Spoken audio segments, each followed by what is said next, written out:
Okay, so switch the camera to another position because of the light, or the lack of light, because it's my kitchen, it's not a studio. Yeah, well, we're gonna glue, and we use, or I use, they're all we, I guess. I'm gonna use this really disgusting looking pot of glue, but it has 3M30NF in it, which is a water-based glue. It's a bit rubbery, and I really like this stuff. It's really working pretty well. It's working great, and it's pretty cheap as well. Although it's 30 euros for a liter or something, but it will last you a long time.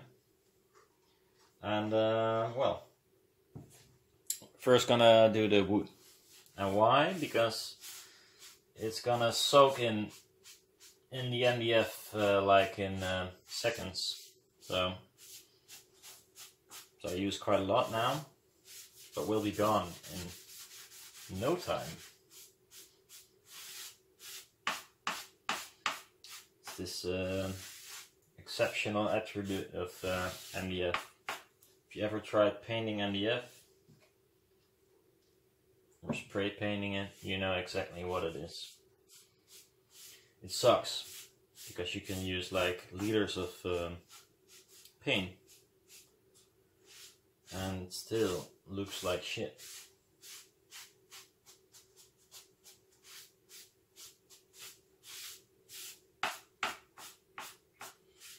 If we ever gonna put a membrane on this piece of wood, it has like lots of surface area to glue the mylar to, which is good, because otherwise the glue might not hold. You never know. We do the same with the metal, which is hard to see what you're where you did apply the glue or didn't. Yeah, well, if you use the light to create some shimmering where it's wet, then it's possible to see. Or you have to apply a lot, then you see it as well, but usually half of it will end up on your workbench, like I do right now. You will fill up the gaps or the holes.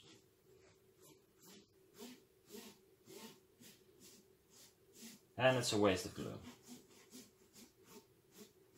You see? No, you don't see. Here it is.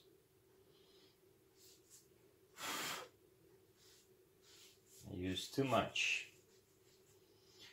Well, the fun thing is, this is the side we're gonna glue to the mylar. Not to the mylar, to the wooden frame. Or spacer. The MDF spacer. Now it's a spacer. If there's gonna be a membrane, then it's gonna be probably a frame. But for now, it's gonna be a spacer because I'm gonna use it on my push-pull version to see how much the gain is. So okay, everything is, as you can see, it's shimmering, wet off the glue. I did the wood, but it's already almost gone. So I'm gonna give it another round. And since I forgot I was only gonna glue the metal, I'm not gonna extend it towards the right and to the left, because the metal ain't that big.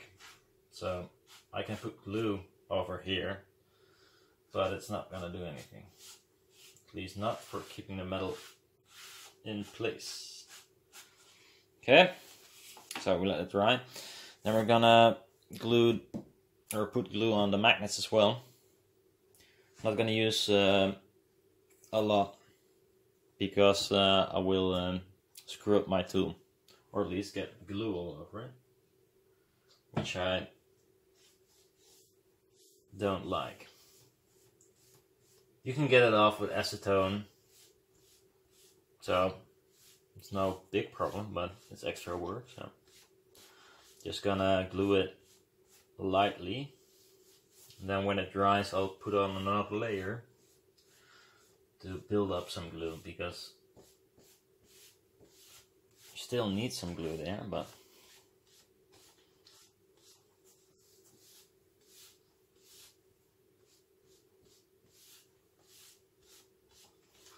okay. So, and now since we're kind of in a hurry, or not in a hurry, but I'm impatient, I'm gonna use a paint burner. You can use a hair dryer if you want, but I got this one at hand.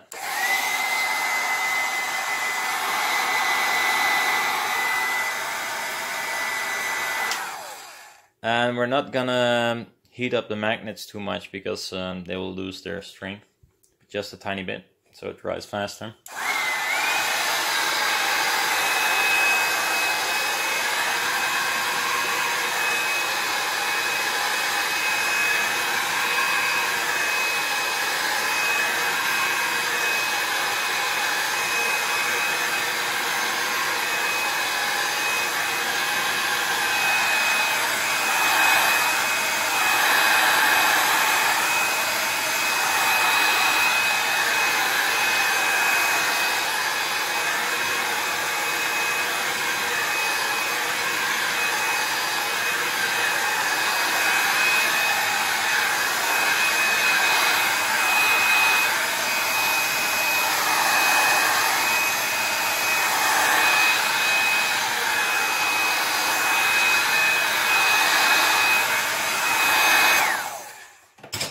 Quite annoying, I must admit. Well, and they're all kind of dry. You can see some thicker pieces here on the wood, but not completely dry, as you can see. We'll give it some more.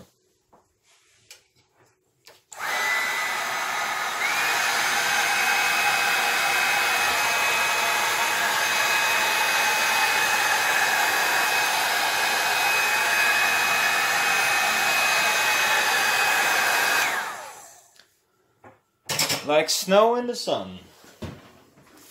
So it's gone, and we're gonna glue the metal on it. And the thing is that it doesn't really have to be perfect.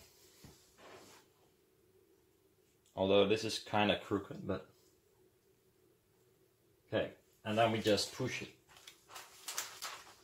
Because it's contact adhesive, it will only stick when you put some pressure on it. Might use a hammer or something, that will work as well. Or my fist.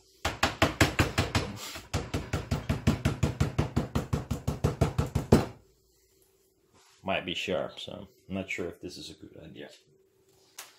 Okay, so it becomes quite strong.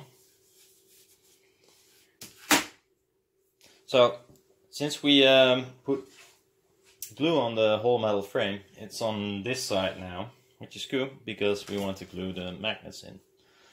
So that's gonna be easy. We just drop it in. See if it lays flat. Do it like this. Okay. Just drop it in.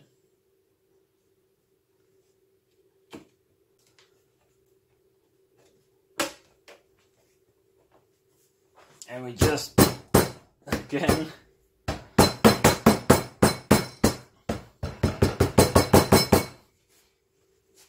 hit it or just lean on it. Although I don't weigh so much. Not sure if it does any good, but okay. Now we get something like a tool, like for instance this knife is a perfect tool to just pry out the startings of this tool or whatever it is, contraption, and it should Yeah. Let's go. I just...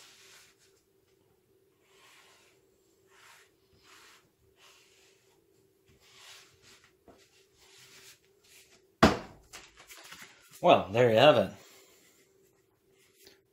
Perfectly aligned rubber magnet on a steel plate. Now you could add higher mylar to this frame. It has an offset already. As you can see, it's like 1 millimeter. Depending on how low you want to go. 1 millimeter might be too much, because I intended to use it from 200, 300 hertz and up. And for electrostatics, it's they say it's like 1 millimeter, it goes to 300, not lower than that, or you will hit the stator. But because of the tension on this kind of mylar, or in this membrane, is way higher, it never reaches, or it hardly reaches the magnets itself. So you might get away with smaller spacing, I'm not sure.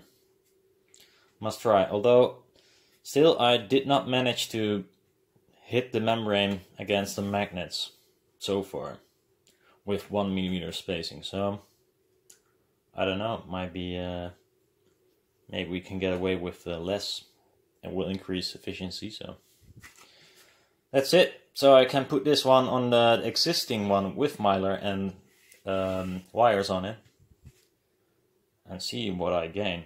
I guess 4 dB. In theory it should be 6, but I noticed it's usually like 4.5 or something. Let's see. That's it for now. Next one, mylar probably.